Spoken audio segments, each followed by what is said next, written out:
Hasta ahora hemos visto las herramientas principales de la programación y de Python, especialmente para poder resolver problemas computacionales. En este tema veremos ejemplos más avanzados de lo que hemos aprendido hasta ahora.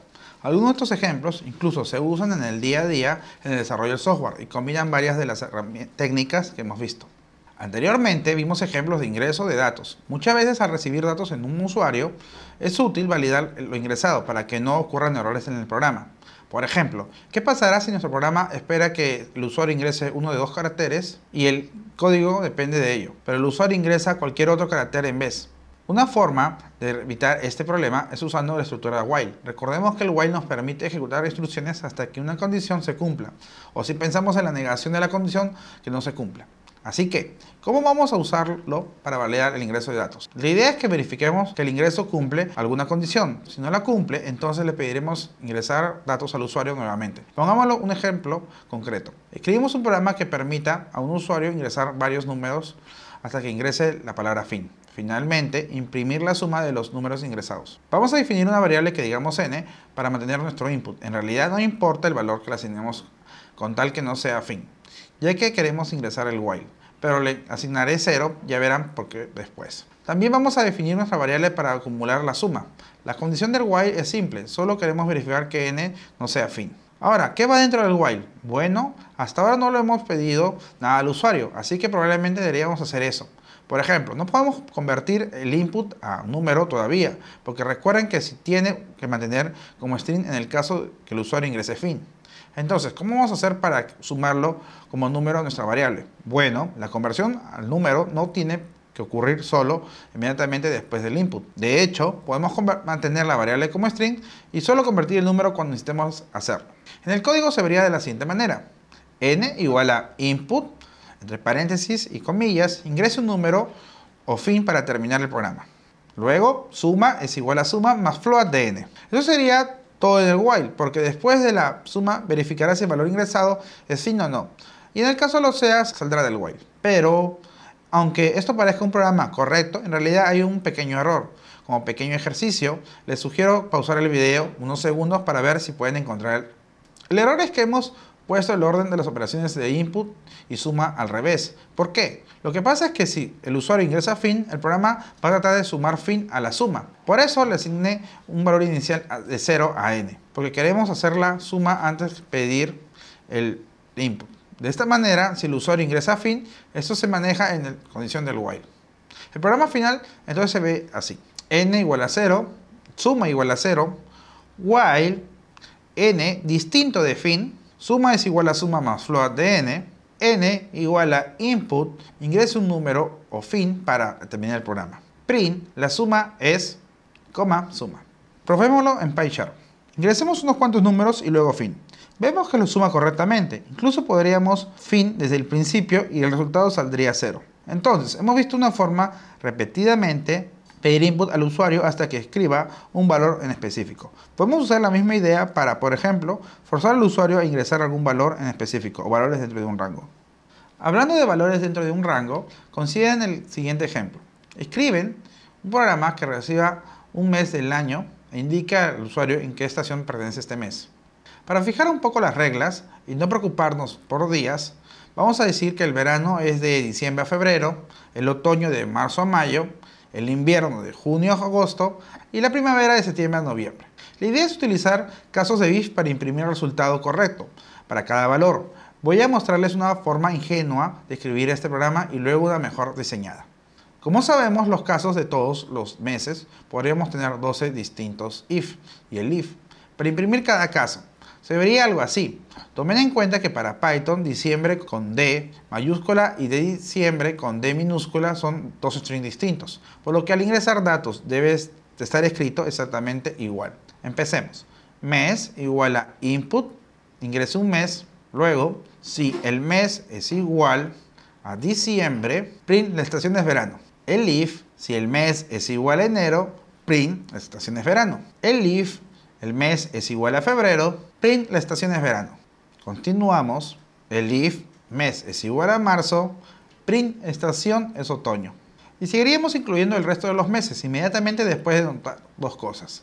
Escribir casi los 12 meses es tedioso y además hay casos prácticamente repetidos. Entre diciembre y febrero estamos imprimiendo lo mismo. En realidad son del mismo caso, pero claro, no podemos aglomerar todo diciembre o enero o febrero específicamente, pero sí podemos tener un solo caso que sea true, cuando el mes es diciembre, o enero o febrero, de la siguiente manera. Si el mes es igual a diciembre, 2 barritas, mes es igual a enero, 2 barritas, el mes es igual a febrero. Print las estaciones de verano. El resto de programas es solo agregar 2 elif y un else para todos los casos. El programa final se ve así. Ingrese un mes mediante un input. Si el mes es igual a diciembre, 2 barritas, el mes es igual a enero, 2 barritas, el mes es igual a febrero, print las estaciones de verano. El if, si el mes es igual a marzo, 2 barritas, el mes es igual a abril, 2 barritas y el mes es igual a mayo, print las estaciones de otoño. Continuemos. El if, mes es igual a junio, 2 barritas, el mes es igual a julio, 2 barritas, el mes es igual a agosto. Print las estaciones de invierno. Else, print las estaciones de primavera. Este tipo de estructuras es muy común en programación y normalmente las condiciones pueden ser incluso más complejas, pero la idea base se mantiene. Hemos visto que en Python nos dan bastantes funcionalidades distintas, pero el lenguaje base no tiene todo lo que podría ser necesario para un programador. Por ejemplo, digamos que queremos calcular el área de un triángulo usando la siguiente fórmula. Área igual a un medio de A por B por seno de C, donde A y B son los lados del triángulo y C es el vértice de los lados AB. El problema es que no tenemos una fórmula para calcular el seno en Python. Para ello, muchos lenguajes de programación también proveen a los usuarios de librerías o módulos, como se llaman en Python.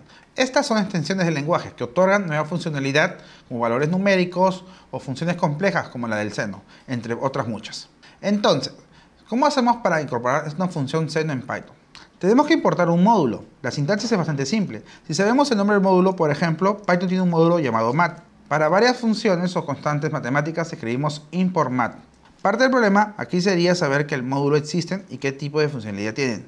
En la práctica eso se puede encontrar haciendo búsqueda en línea. El módulo math nos permite acceder a variables, funciones definidas en la siguiente manera. Escribimos el nombre del módulo, luego escribimos el punto y escribimos las propiedades que queremos. Por ejemplo, en el módulo define el valor para pi. Si imprimimos math.pi en un programa, veremos que nos devuelve la constante con una cantidad de decimales fijas. Noten que en PyChart nos da un poco de ayuda mostrándonos algunas de las propiedades de math a las que podemos acceder. El uso de estas constantes puede ser muy útil para darle precisión a nuestros programas. Por ahora lo que nos importa es calcular el área del triángulo, así que haremos uso de la función sinmat. Vamos a ingresar a, B y C como los floats. Un detalle que tener en cuenta es que la función del seno de math toma valores en radianes. Si ingresamos el ángulo en radianes debemos multiplicar por pi y dividirlo entre 180 para convertirlo en radianes. Eso lo podemos hacer inmediatamente o cuando hagamos el cálculo del área. Lo único que tenemos que escribir es área igual a un medio por A por B por math.sin math.pi por C entre 180. Probemos el código con un triángulo rectángulo, por ejemplo, de lados 3, 4 y ángulo 90. Vemos que calcula el área correctamente. Existen muchos módulos en Python, incluso nosotros podemos escribir nuestros propios módulos para poder reutilizarlos y evitar escribir el mismo código varias veces. También otras personas escriben módulos y existe un ecosistema bastante grande de compartir módulos entre personas para evitar escribir código desde cero. El último ejemplo que quiero mostrarles es un uso avanzado de las estructuras repetitivas. Digamos que quiero saber si un número entero es un número primo. Aunque existen varias formas de resolver este problema, una forma simple es ver si el número es divisible por cualquier número, desde 2 hasta 1 menos el mismo número. Esto lo podremos hacer fácilmente con el for y la operación del módulo. Recordemos que si un número es divisible por otro, entonces debe ser un múltiplo de ese número. Como vemos en el código, vamos a iterar desde 2 hasta n-1. En cada paso vamos a ver si el número actual es divisor de n. Si lo es, imprimimos no es un número primo. Un detalle que no hemos mencionado hasta ahora es que existe una forma de parar un for o un while a la fuerza. Esto puede ser útil cuando el problema nos permite determinar el resultado sin necesariamente realizar todas las iteraciones.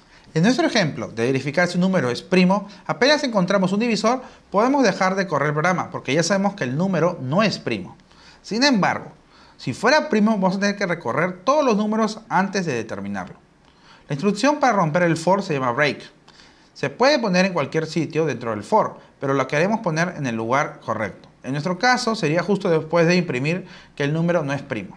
Además, Una vez que acabe el for, ¿cómo podríamos saber si el número era primo o no?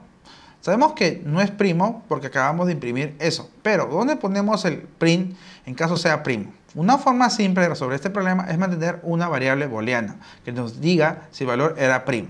Vamos a asumir que el número es primo y vamos a iniciar nuestra variable a true. Cuando detectemos que el valor no es primo, simplemente cambiamos el valor de nuestra variable a false. Al final podemos usar esa variable para saber si el número es primo o no. Y la usamos dentro de un if para nuestro último print. Probemos este programa con unos cuantos números distintos. Digamos un primo como 11. Imprime que es primo. Por ejemplo, para 50 nos dice que no es primo. Este programa fue un poco más complicado de lo que hemos visto hasta ahora, pero es una buena práctica hacer programas de este tipo. En el próximo tema cerraremos el material del curso viendo una aplicación interesante de Python.